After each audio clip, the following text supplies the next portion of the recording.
Okay, we're gonna go ahead and get started with the second panel.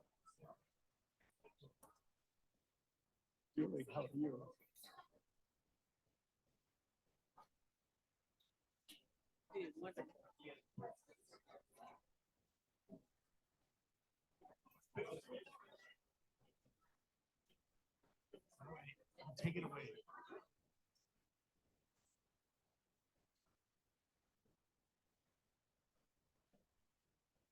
So quite a few people in the hall.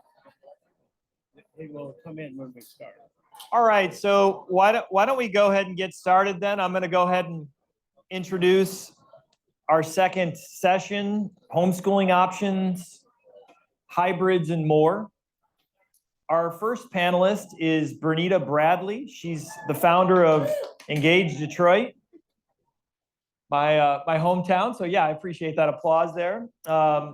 It's a homeschool co-op to support parents on their journey to eventually becoming their child's homeschool teacher. Next up, we have Emily Hill. She's founder and director of Haven School. It's a collaborative classical nature school in Colorado.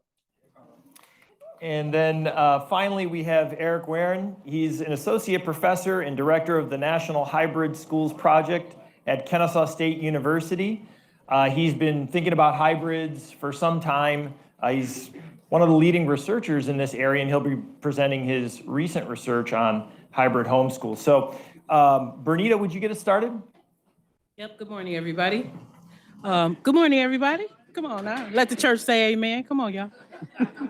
I'd like to take you on a journey. 100 years ago, Eli Glover in North Carolina started a school because he had gone to his local district for 2 years asking them to give his children transportation. They were walking like so many miles to and from school.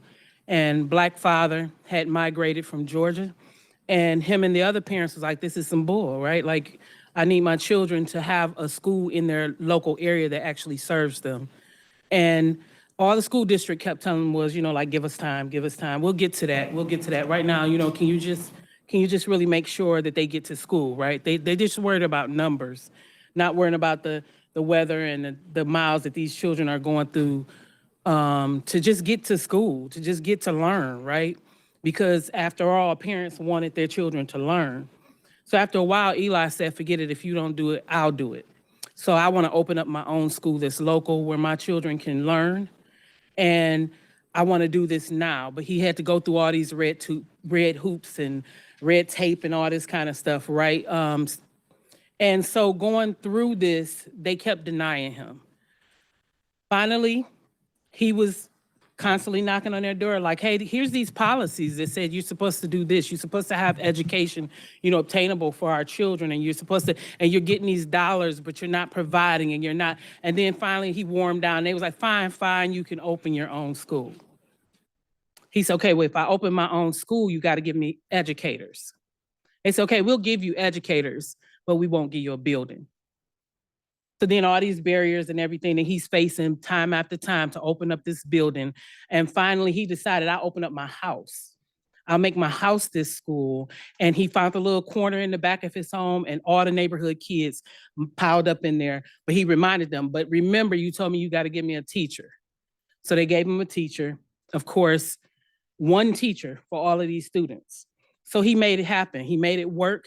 And then finally, their neighborhood decided they needed more space, and they corralled money and wood, and they bartered, and they ended up opening up another building out behind his house, basically a shed that they turned into a school. Beautiful, 3 teachers end up being there, right?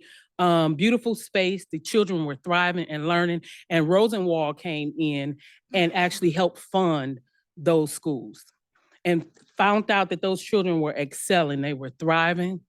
They were doing so well. Those children end up matriculating up into some of the highest rated public schools and colleges that most Black children would never get into. Well, they dissolved that school after about 5 or 6 years. Why? Because Black children were thriving. So Eli Glover is my great uncle. In 2020, our parents in Detroit were doing the same thing. They were telling the schools, I don't have access to learning. Me being who I am, parents was tapping to me saying, hey, Bernita, you see what they're telling this parent? You see what they're doing to this parent? You see how they're treating these parents? And, I'm like, come on, y'all, let's talk, right? My first instinct is not to, to fuss at you and come for you. My first instinct is always, let's talk, let's compromise. Hey, children are not learning. March 13th, children went home in Detroit and they did not have access to internet or teachers until May, middle of May. While we were seeing our local counterparts, they were getting it. Granted, nobody was doing pandemic learning well, right? Nobody. But our children had no connection. And when they finally did get connection, it still wasn't working. It still was not, teachers were not showing up and families were tapping out and saying, I'm gonna take a sabbatical year. And me being who I am, I'm this person who have trained parents to know what a safe and caring environment is in schools for like the last 12 years. I've been rating early childhood programs and taking parents in there and saying, hey, what do you like about this space? Is it safe and caring? Do they take care of the children? Talking to teachers, doing teachers trainings. I've actually supported schools not closing in the city, help fight for budgets so that schools don't close. Our local public school system, Dr. Vitti would not have his job had it not been for parents like me and parents that we corralled to go to Lansing to fight for that school to be back out of oversight. We also fought for charter schools and public schools to play fair and actually make sure children are enrolled with equity. So they don't see this discipline report and then get to push out a child and say, hey, well, we don't have a slot for you here. I've sat in principals and superintendent offices to say, you will not harm children, and train parents to say, what do you need to do to make sure they harmed your child, but what do you need to do to make sure they don't harm anymore? So at that moment, when those parents were talking about they were going to tap out, parents were leaving, they said they were going to take a sabbatical year because everybody assumed the pandemic was only going to last a year, right? And they said that I'm going to take a sabbatical year, me and my children will just stay at home. We're not going to do. I was like, no. While I am a proponent for choice, I am not a proponent for children not learning and just sitting at home. So what do we need to do? Parents said they wanted to homeschool. So we got homeschool coaches to come online with parents and teach them how to homeschool. It wasn't that parents didn't want their children. There's this myth going around that, teachers were joking. Oh, now you got your own kid in your house and you see how it is to be a teacher. Parents are like, I would have did this years ago. I just didn't have the confidence to do it. And I didn't know how to do it. So don't act like my child was this disciplinary problem to me. And that's the only reason why I sent them into your building. I sent them there because you are the one who's supposed to be educating them. This is what you get paid for. This is what you supposedly be trained for. But now you're making mockery of me as a parent who decided that if you won't do it, I'll do it myself. And so most of those families, we got them in places with coaches. It was free online. Like we were just doing it for free on Facebook hosting. We were making sure we had videos. So if another parent had the concern, and then came along VELA, this opportunity. The National Parents Union collaborated with VELA to actually get funds into the hands of people who were doing this work. And I worked for the National Parents Union, mind you, but I still had to apply to see if I was going to be able to get this. End up getting the first grant from VELA, and it took off. We started with a pilot of 12 families. Those 12 families, now mind you, of the 12 families, we had some of those families who came was like, no, saying what I planned on doing. I didn't plan on being my child's own teacher. I was hoping I was going to drop the child off to you. And I was like, nope, I'm not a babysitter.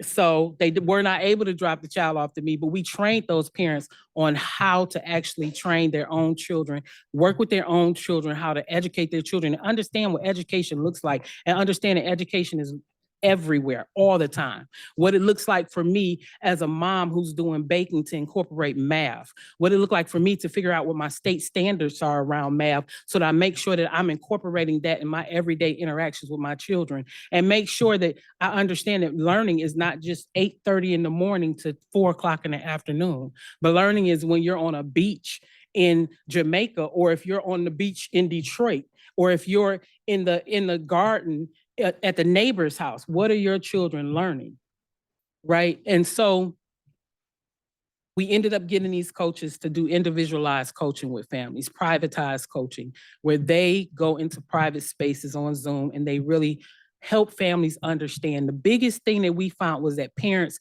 came back. Like, I went from parents crying, literally crying about education, the parents coming back 2 months later telling another new mom, girl, you got this. Nope, come on, quit crying. I was like you 2 months ago. I need you to suck it up. Come on, we got to do this together. What do you need? What do you need? What do you need? And our coaches end up coaching according to grade level. So we had early childhood coach, elementary coach, middle school, and high school coach. The next year we end up meeting out school. Like, we had children who were doing out school work, and they were just prime example. My daughter, I fussed at, so I received this coaching myself, y'all. Want y'all to know I was a recipient too. My daughter had chosen to do homeschooling. It was either her dropping out of school or her doing homeschooling. And I refused to let her drop out because she was passionate about education. My daughter was that child who showed up every holiday with apples and candy on desks for teachers because she loved education. Long story short, ended up fussing with my daughter about her chemistry class. She wanted to do chemistry so bad, and I ended up telling her, if you don't do, she didn't want to do chemistry. I wanted her to do it so bad. I told her, if you don't do it, we're not going to go on vacation. I'm punishing her, right? And the coach came and told me, so that was wrong. Why would you do that? I'm like, well, she wouldn't do her chemistry class. She said, did you think about what she should do, what she wanted to do? So I went back and asked my daughter, and she said forensic science. And I'm like, that's like way above chemistry. What are you talking about? Well, she took an out school class and she started excelling and loving what she was doing. And seeing your children love learning is the difference between seeing your children sitting on Zoom classes or sitting in classrooms, and it's punitive. Education is punitive for Black children. Most of our Black children get pushed out of schools. They've been in multiple schools trying to figure it out. And now that we have this system, 100 years later, we're still asking for something that worked for our children. And traditional education does not work for our children. And quite frankly, I feel like it will never work. And so I'll say this, now we've grown through our out school partnership, VELA partnerships, the YAS partnership. We won the YAS prize last year, and we were able to get an in-person space. It really touches my heart when I hear them talk about these in-person spaces that are being shut down, because now we have this wonderful in-person space where I'm watching children come in, and daily, I just about have a child that run from their parent in the building. Or about weekly, I have a child that cries. Why are they crying in the building? Because they don't want to go home. Because not because their home is bad, they are enjoying learning. They are enjoying being in these spaces, and their parents loving seeing their children educated by them and by other parents. And what that looks like is magic for parents. It looked like parents saying, dang, I finally got it. My child is getting it. I don't have to see my child feel depleted or broken by a system that was never meant to educate them in the first place. So that's my story, Bernita Brad.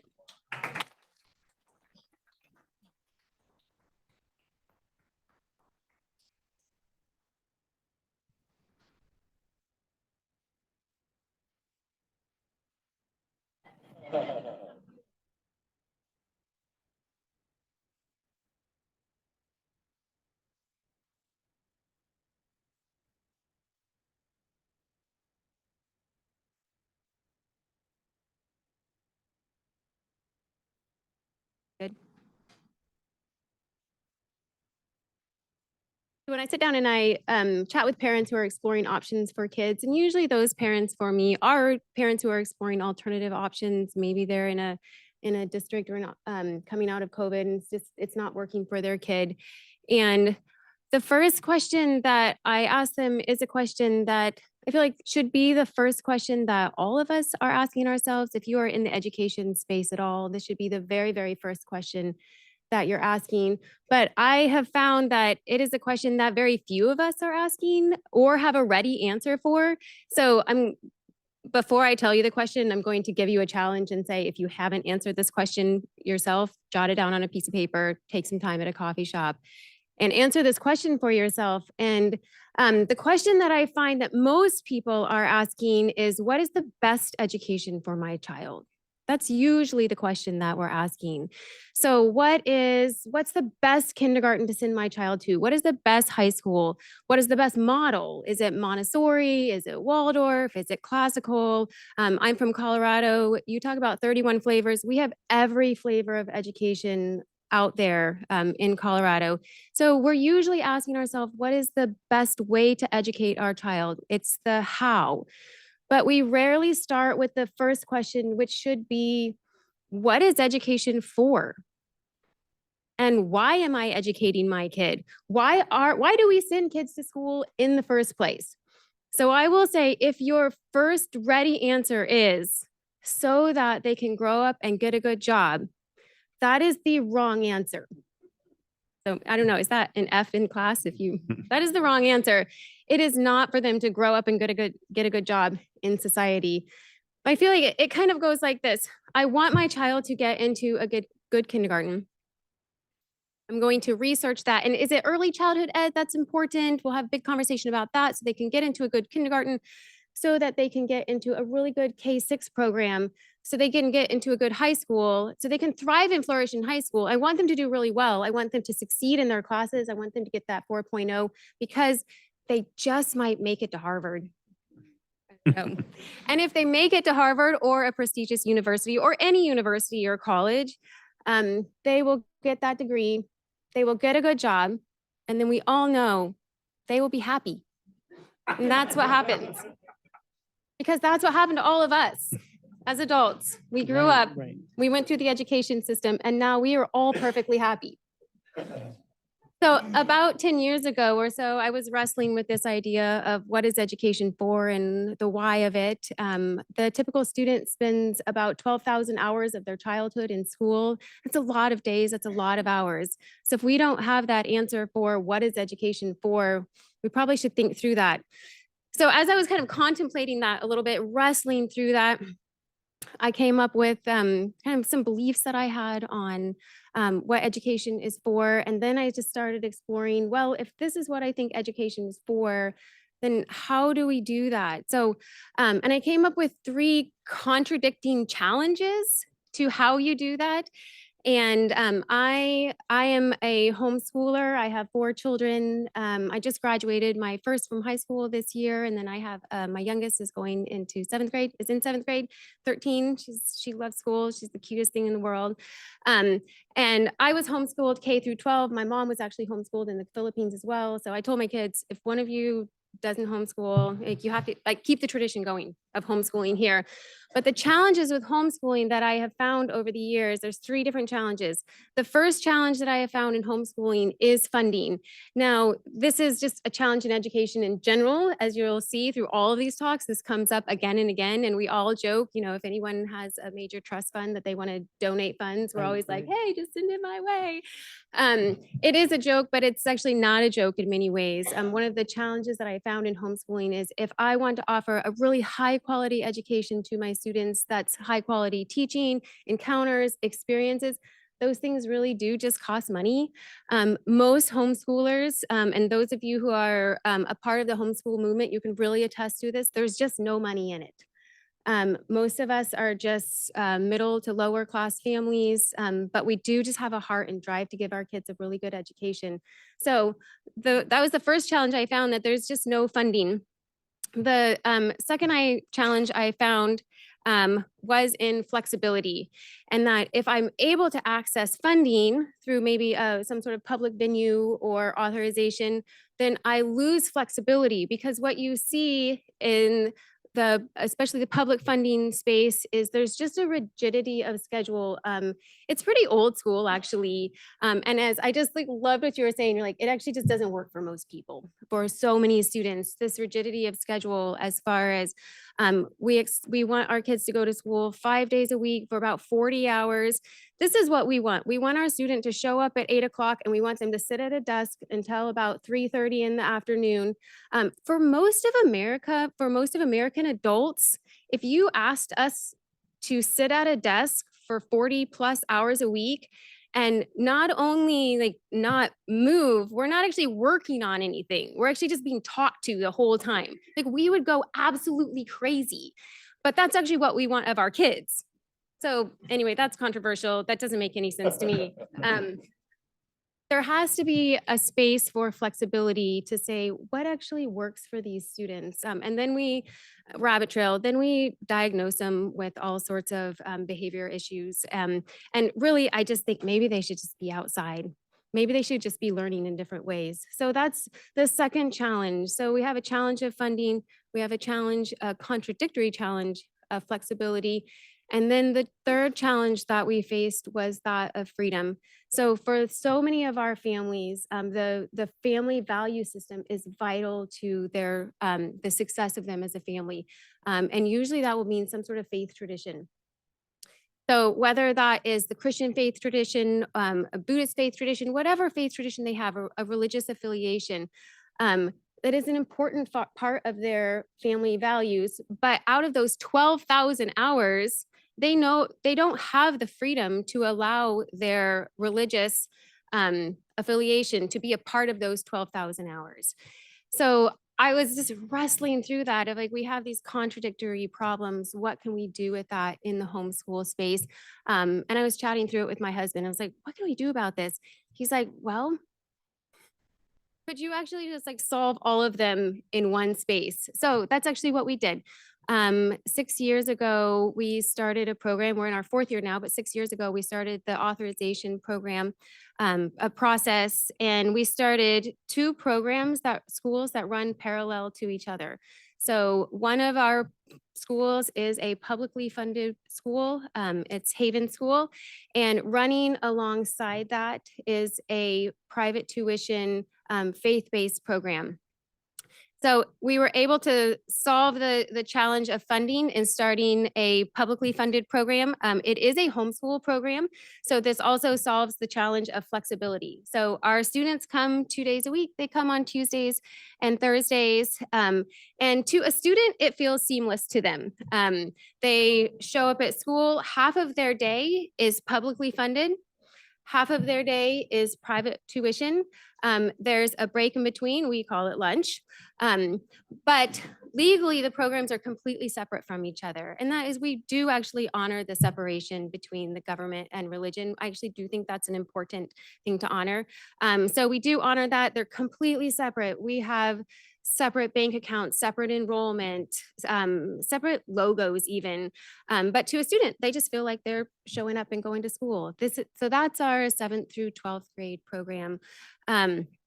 For our little ones, we have a K-6 forest school program. It's a classical nature program. They spend most of their time outside. This is completely publicly funded. They just come 1 day a week. They spend most of the time in the woods. One of the joys that has been given to us through public funding that is just offered, it's just like so incredible. I told Eric, I was like, I wish I had pictures that I could show you that public funding has allowed us to purchase a 27-acre property of Colorado. So we have fields and forest, and we're developing it into a sustainable agriculture farm. So it is a classical nature school. I don't know like how you put those words together, classical and nature. So we do read the epics and we read our Homer and Plato, and we also butcher chickens. So our senior class this year might have butchered our first batch of chickens that our 7th graders hatched from eggs this spring. So a little circle of life going on there. But there's a quote in the common room of our schoolhouse and where we gather every morning for school. And it's a quote that says, courage is not simply one of the virtues, but it is the form of every virtue at the testing point. So we are at a testing point in the American education system. That is literally why you are all sitting in this room right now. You're very aware that we are at a testing point. And we're asking ourselves the question, how do we move forward with this, with creating alternative education for our students? And it is going to require a lot of courage from all of you. So I want to thank you for being here. I want to thank you for your work in this, and for the presenters who had presented earlier. Thank you for your courage in this. and keep on.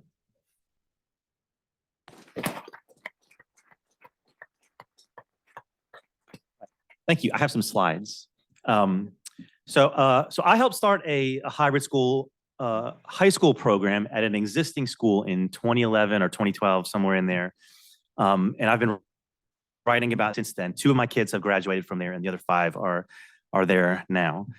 But we started the National Hybrid Schools Project in 2020 to kind of do more work on these things. So our work falls into kind of 3 categories: convenings and networking, communication, and then academic research and writing, which is what I'm going to talk about today.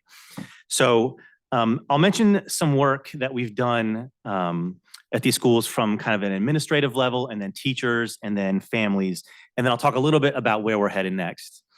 But first, when I say hybrid schools, what am I talking about, right? The way we operationally define these for our work is that these schools have 2 basic characteristics, right? Most or all of the curriculum is decided by the school, although the parents do some varying level of instruction and grading. And then second, students attend physical live classes fewer than 5 days per week, and they're homeschooled the rest of the week. All right. With that in mind, that's the big picture.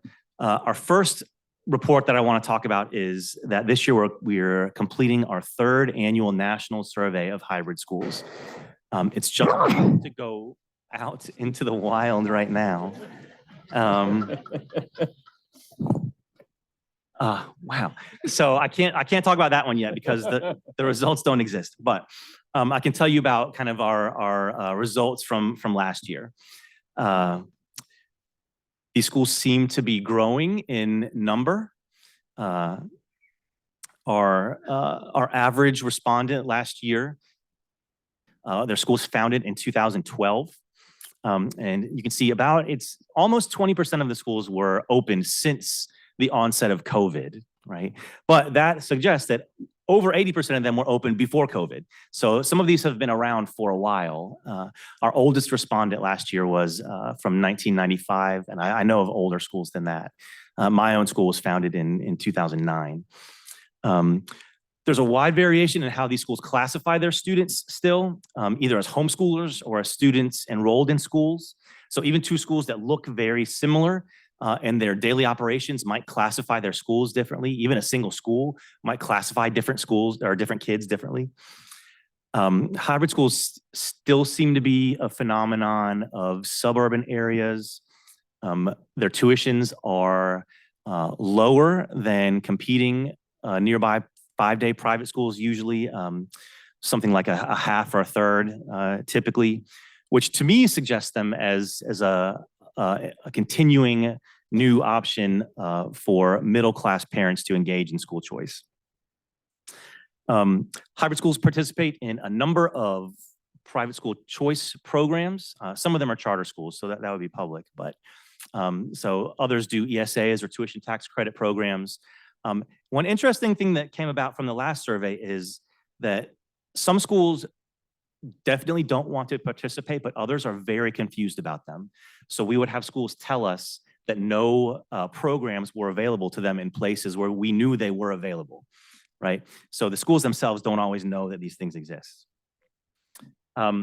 We talk a little bit about teachers. So they have a wide variety of teachers. Some of these schools will have a small group of teachers who run everything. Some of them will have a large number of teachers, but in part that can come from the fact that these teachers show up and teach a class or 2 for an hour or 2 a week, and then they go home, right? So they're not trying to make a full-time career out of it. They're just there to teach a few classes. And just as a completely shameless sidebar, I put together a book with some friends recently exploring truly math teacher preparation. And it comes out in about a month. I think this will be very interesting for hybrid and micro school leaders about how we prepare and find teachers. So some of these authors are here in this very room. But so look for a book called New Pathways in Teacher Preparation from Routledge, wherever very expensive academic books are sold. And in our national survey, though, we do ask about teachers, and a lot of the schools will have requirements like you have to have a bachelor's degree, maybe you have to agree to some kind of statement of faith, but they typically very much devalue formal state certification. And so they're able to find different kinds of people. So we also ask about more about tuition, religious affiliation, other kinds of affiliations and memberships, standardized testing. So we'll have the results of our 3rd annual survey and can do some trends out probably early next year. The second report I want to talk about is one we did specifically of hybrid school teachers. So we wanted to know about their backgrounds, their pay, their experiences, their opinions on some things. And so we found they typically have, well, this is not, so this is a survey we did asking them to report on their own, themselves, right? So it's not experimental, we can't really compare, but a lot of the questions were based on the NCES private school teachers survey, and we kind of look at that as kind of general eyeball comparisons. But the teachers at hybrid schools tend to have, they seem to have somewhat less experience than other private school teachers, usually about 10 and a half or so years teaching anywhere, and less than 5 years teaching in a hybrid school, which makes sense because a lot of their schools didn't even exist 5 years ago. They tend to have a lower pay, but that can be a function of the fact that they're teaching one class once a week. And a lot of them are not trying to build, as I said, full-time careers out of it. More than half of these people said that they had never taken a college class before they entered the classroom on lesson planning or data analysis and grading or serving special needs kids or diverse kids. So it seems like a big number, although the NCES private school numbers are also pretty high on that score. These teachers said their schools they felt were very much less disrupted during COVID, even during the 2020-21 school year. They felt like they kind of were able to go as normal. But one of the really interesting findings, I think, was that these people say they are very, very satisfied teaching in these hybrid schools. So I understand that this is kind of a convenient sample. We have some selection stuff going on, but 98% of the teachers who responded said that they were somewhat or strongly satisfied with being teachers at these schools. And 96% agreed with this statement that most of my colleagues share my beliefs and values about what the central mission of this school should be. I would fall over if we could find numbers like that in conventional schools all over the country, right? So these hybrid schools and micro schools do seem like a place where people who want to stay in teaching can go to find something that fits what they want to do better, right? Lots of people in this room, last thing I'll say on this one, lots of people in here can think of efforts that we've done in past years that are well-meaning but end up kind of convoluted to get something like, we need a pharmacist to come into the school to teach chemistry a couple days a week, right? Or a couple hours a week. So convoluted ways to kind of give them different certificates or new pathways into the classroom. But this kind of thing really seems to action in hybrid schools because of the way they use time flexibly and the way they devalue formal state certification. These people are able to come in and teach like that. So my own school literally has a pharmacist who comes in twice a week to teach middle school math and then goes back and does his real job.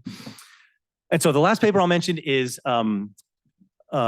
which is the most recent and involves families. A colleague of mine and I wanted to study commuting patterns among hybrid school families. So we were able to get 4 schools, a hybrid school and a nearby 5-day private school, kind of close into the city of Atlanta, and then a hybrid school and a nearby 5-day private school out in the suburbs to give us their whole list of individual families' home addresses.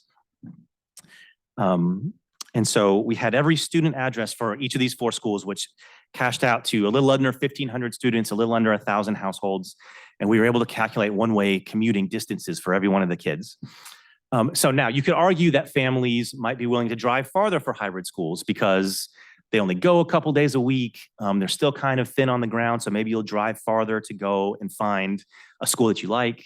But you could argue it the other way too, right? That maybe these 5-day private schools are they're more established, they have better reputations, better histories of getting kids into colleges. They have more sport. Well, I was going to say football. That's the main thing. More football, more sports, more extracurricular activities, all of this kind of thing. So maybe you drive farther for that. Or there's always a chance that there's no difference, right? So what we found was, in most cases, there's no difference, right? All these groups had pretty similar one-way commute distances, except for the suburban hybrid school, which had this just monumentally larger catchment area than the others did. So here on the slides I have, the first one is just a heat map by zip code of the kids who attended the conventional private school in the city. So you can see this covers most of like central and the north suburbs of Atlanta. This one is the hybrid school that was close to that in town. And then this is the 5-day private school out in the suburbs. And then this is the map for the hybrid school out in the suburbs. And this even doesn't do it justice, because on this particular map, you can see in the corners, you can see Alabama and South Carolina. So people are driving really far on the edges to get to this thing. So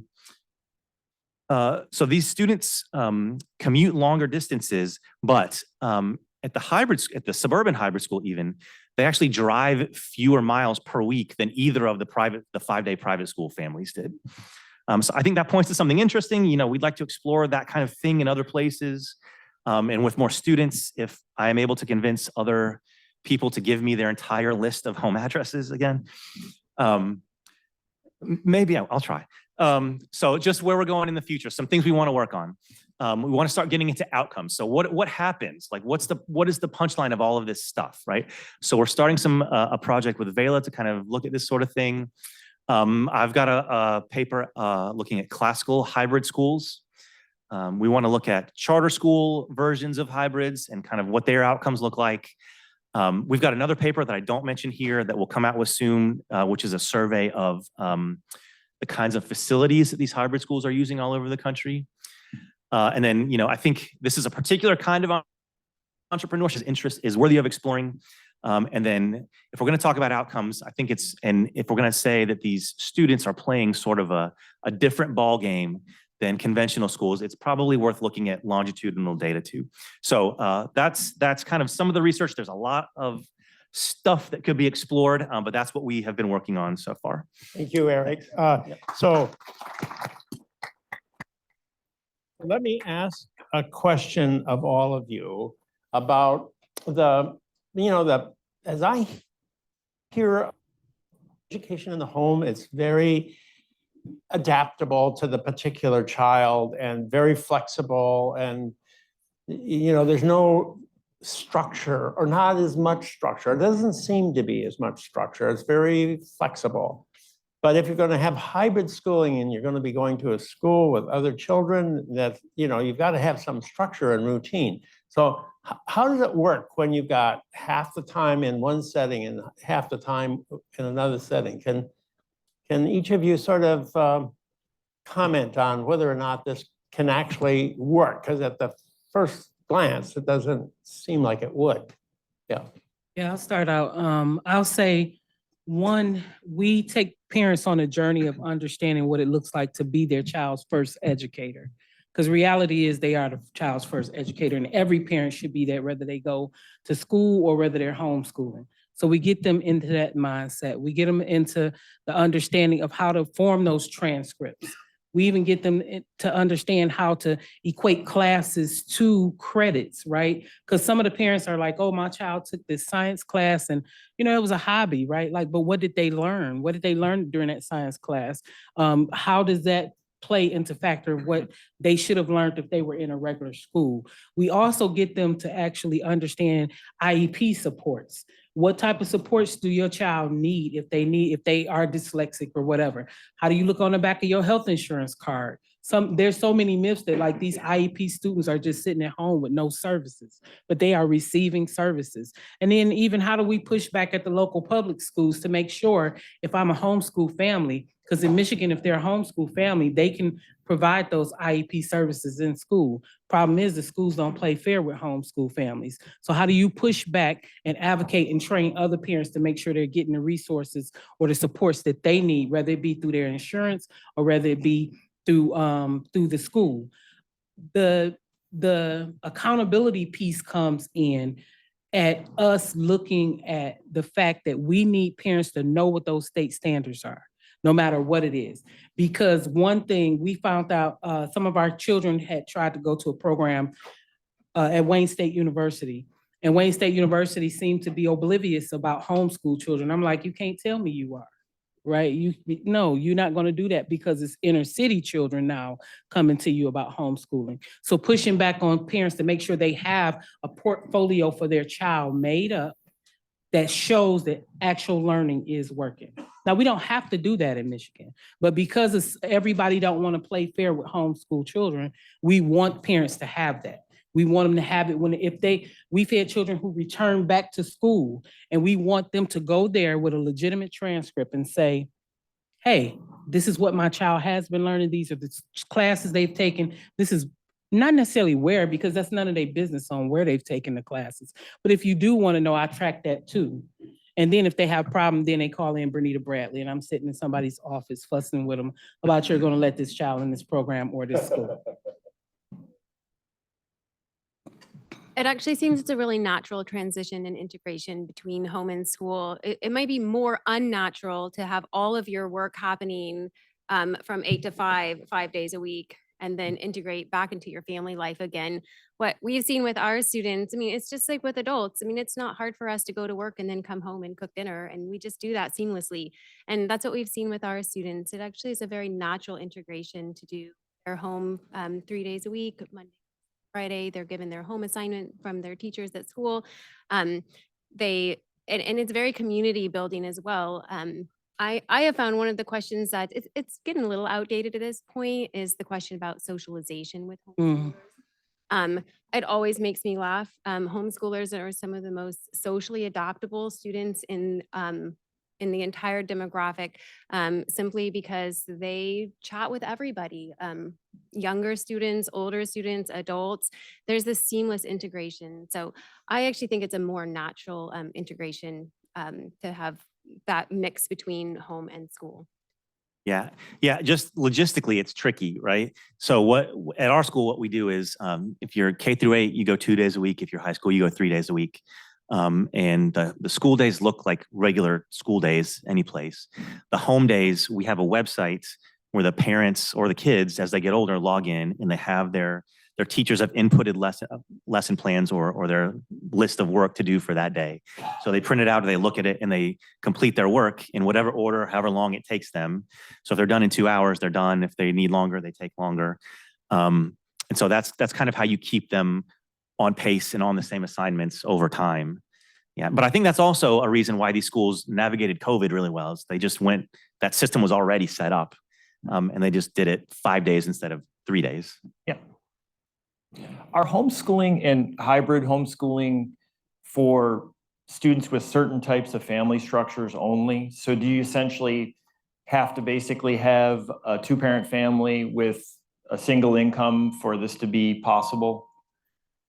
No. We have working families, right? We teach them that, again, that learning time is not just 8 o'clock to 4:30, right? We have grandparents, aunts, uncles, we have a network. And then we also have those parents who sometimes say, well, I work through the day, you work through the afternoon. I'll do learning on this day, you do learning on that day.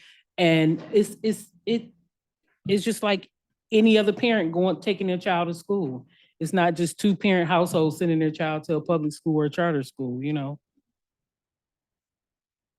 Yeah, I mean, this is an important question for these kind of schools, is this access question. So I'll just give you two examples that I've heard of schools trying to address this. I know of a charter school that they have a program that runs 3 days a week, the other 2 days a week. They keep the building open with like a skeleton crew of teachers, and the kids can come that day, and those teachers will kind of circulate and help the kids work through their packets on the home days. And then there's another group of 5 little rural churches none of which was big enough to host a whole school. So one of them would be the hub for 2 days a week. And then on the home days, if a kid didn't have parents at home, their parents could take them to one of these other 5 churches, and there would be people there to help them kind of work through their homework on those days. So people are trying to figure that question out. All right. In the back, maybe first? Yeah.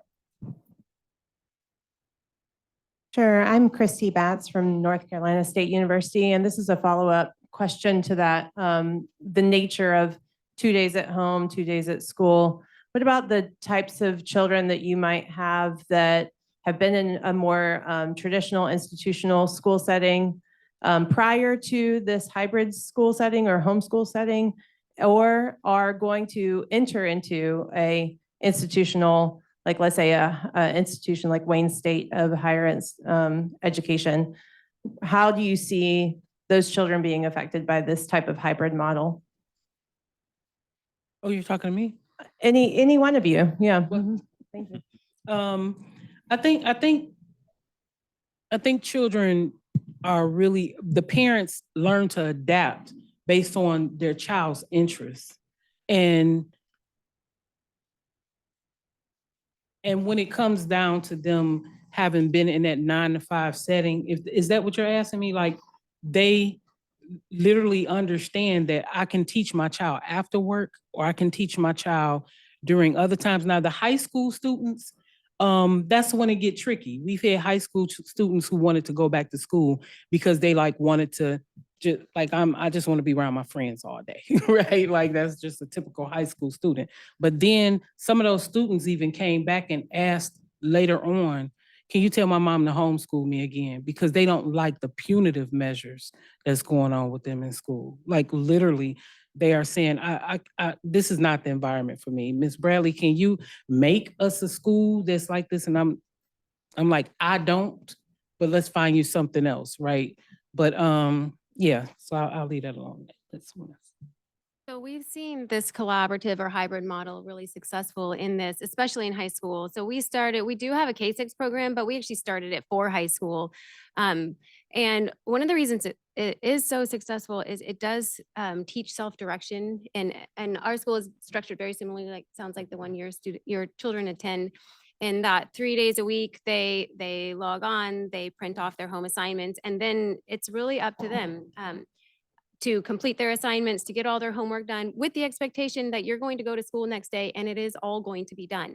And you somehow structured your day on that Monday, Wednesday, Friday to show up on Tuesday and Thursday with all of your work complete. Most of our grading is get your homework done. That's like the majority of our grading is, did you get your homework done? And we're looking for 100% turning your work in. And they're pretty awesome in doing that. What I see in the future, most of our lives require us to be self-directed. We actually are not going to graduate from college and then just get a job and then it's just going to be micromanaged. Nobody wants an employee like that, actually. So our hope is through this model, we're actually coming alongside them during those formative teen years to teach them to be self-directed for their future career, even though it's not about their career. Yeah. Yeah. Right. Hi, I'm Susan. I started a micro school in Vermont week with homeschoolers, and I'd love to know your thoughts on thriving happily outside the system versus trying to connect.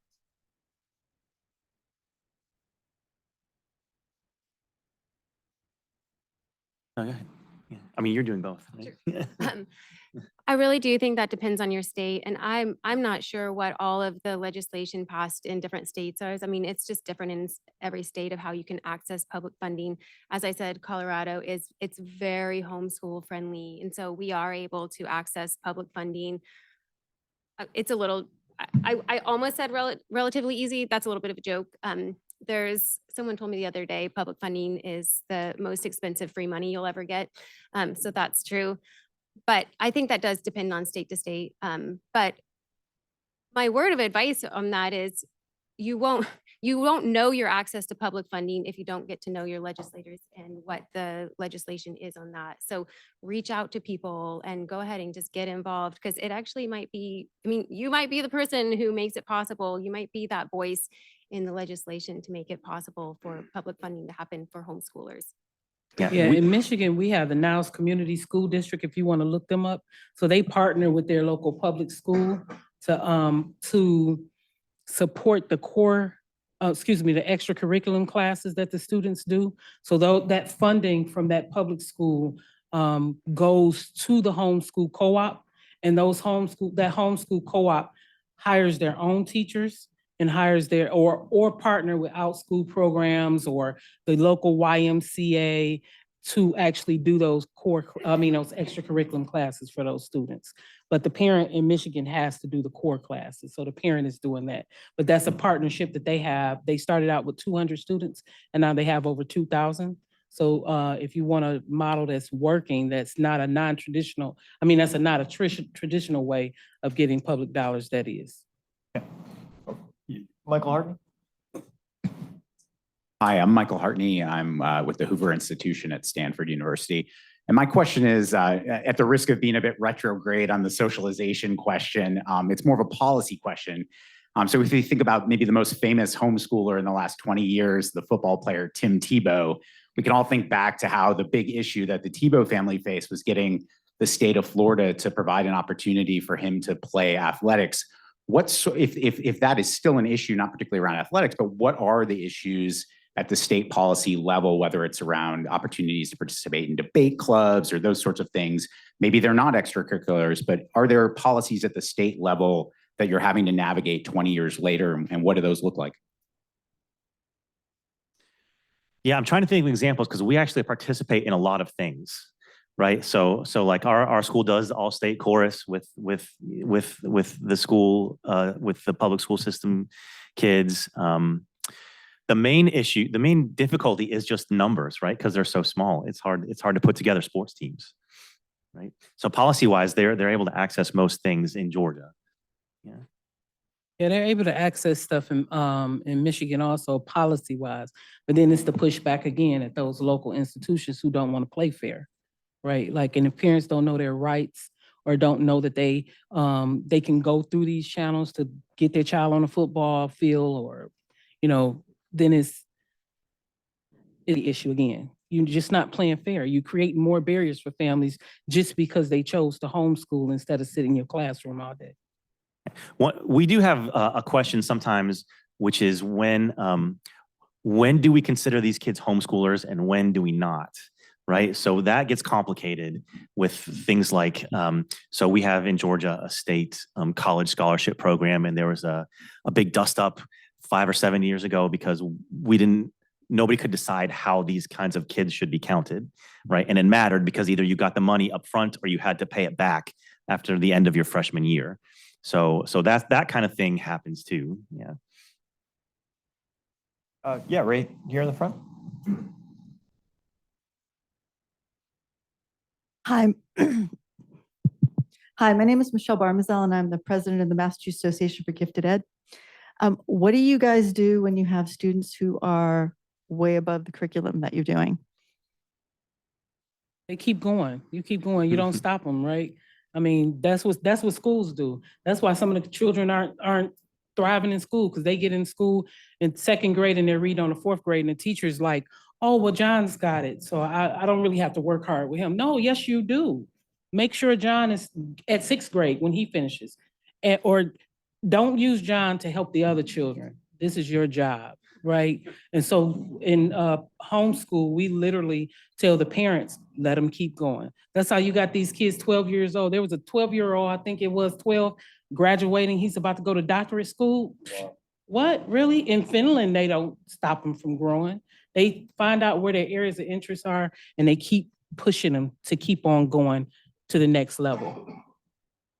I would say that really is the beauty of homeschooling, that you can meet a student. There is a challenge in that as soon as you introduce like a hybrid school, a collaborative school, because you're introducing the structure of the classroom back into it a little bit. Then had this happen with a 11th grader who contacted one of our students and said, this chemistry class is way too easy for me.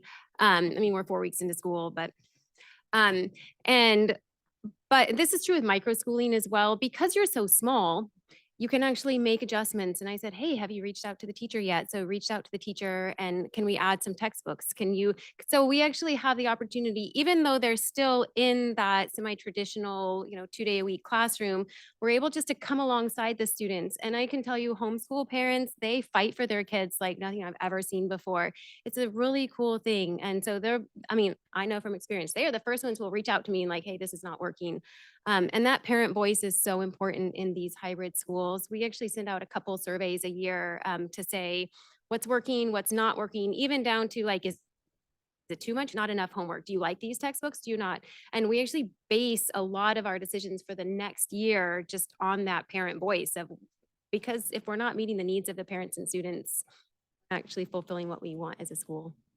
Yeah, so I think that's all good, right? It's the size is helpful, and just the amount of time they have. They're not in school 40 hours a week, so they can take extra things or do different things on the other days. Yes. We'll take one here and then we'll go to the back. I find it interesting from Michigan and Colorado and Georgia, you're dealing with a homeschool category, and all of you are talking about public funds, which is not typically what I hear across the country from homeschool families. How is it working? Obviously well, but any thoughts on that? But we don't get public money. To be honest, if it hadn't been for VELA, Ed Choice, OutSchool, YAS, we would not still possibly be open. We started out with those 12 families. Now we have 125, I think, families. In just 3 years, we do no promotion. We're not at tables talking about, here, can we take you from a public school?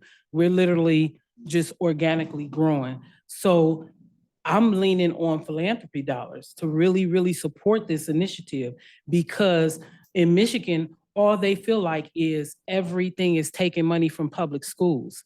They feel like charters is taking money from public schools. And I'm like, you do know charters wouldn't exist if you didn't suck. Like if you had to took care of kids, it wouldn't exist, right? None of these options would have to exist. And so I'm pushing for public funding, but I'm pushing for public funding without these restrictions though. You don't need to start micromanaging us when you don't even hold public schools accountable for their mess, and you need to make it longevity. Until that happens, I'm leaning on the Ed Choices, everybody, right, to actually help us continue this, because it's going to take time. They've been historically failing our kids. So it's going to take more than just, and this is not just a pandemic thing, right? Like quit thinking children went to micro schools because, no, they've been being failed. This was just an opportunity for them to catch it. Yeah, I mean, I would say there are charter school versions and there are regular public school districts that try this kind of thing out, but the vast majority of the schools I find are private. Yeah. Let's take one more in the back. Yeah.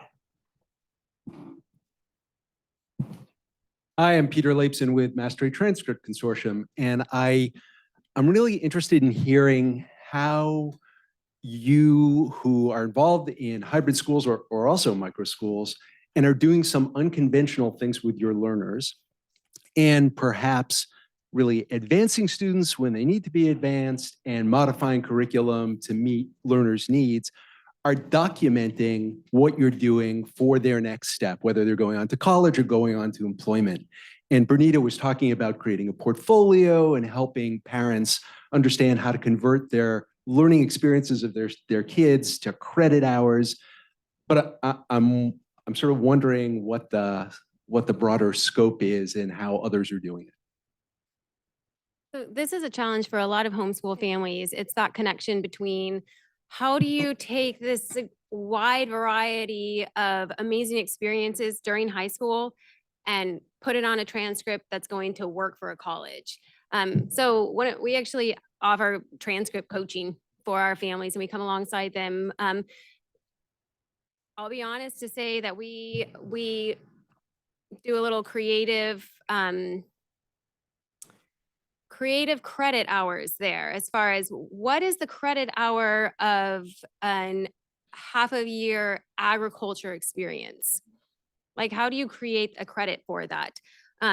Is that biology? Is that agriculture? Absolutely, yes, it is. So we actually come alongside the families and help them in their transcript writing to say, what would this credit look like and how many credit hours is it going to be? And Yeah, so I find schools doing this kind of thing, right, where they're kind of piecing it together. Other schools, their transcripts end up looking a lot like a normal transcript would, because they're trying to, it might not be exactly what a nearby private school would do, but they kind of try to line up what the state credits look like. So they kind of do both things. And with a lot of these schools, I think a big part of it is just some administrator at the school calling the places the kids are likely to go and saying, no, we're real and we're doing good things, and you should take our graduates. Yeah. Another way that we're tracking, I didn't mention this, we partner with Exact Path at Mentum throughout school, where some of our children do take assessments. So it's a myth that parents don't want to know, homeschool parents don't know what their children are doing. So some of them take those assessments, and it tells them if they're advanced beyond, that grade level or whatever it may be, as well as it gives them a little bit of courses to kind of like, if you're on 5th grade and you're on 3rd grade level, here's some things to catch up, right? And the parents are the ones who own that data. So it comes back to the parents. But we also have some parents who have gone into schools to take those standardized tests. The problem is the data takes too long to come back, and parents don't want to wait that long. All right, well, thank you all for a wonderful session.